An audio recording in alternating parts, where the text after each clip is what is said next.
arasında 3 kilo çeyefde al gül kırmızı gül bir de sarı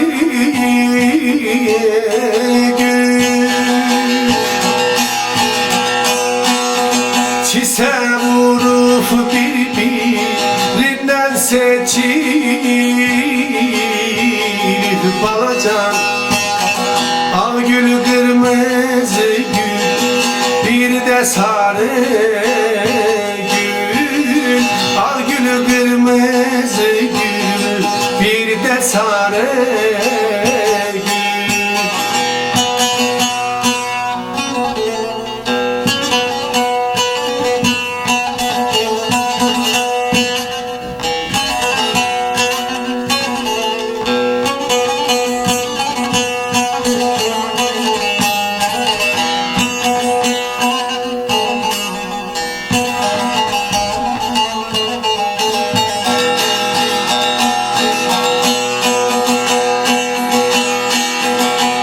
Gülünde tapısından bakmaya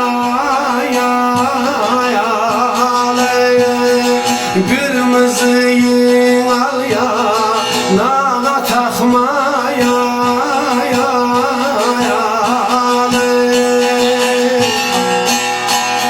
sarı gülü deste kokmaya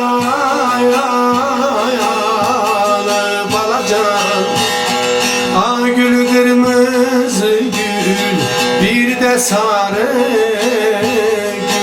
gül al gül kırmızı gül bir de sarı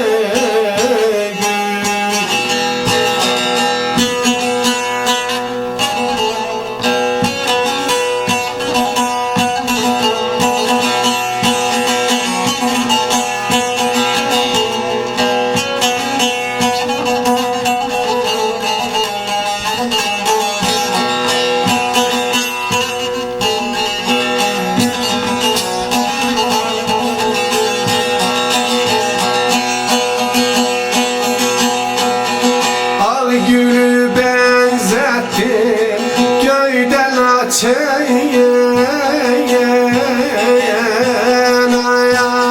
şeker ezim damağının içine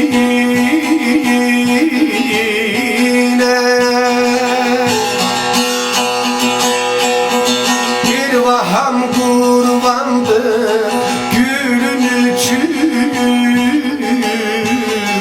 balacan. Al gül kırmızı gül bir de sarı gül al gül kırmızı gül bir de sarı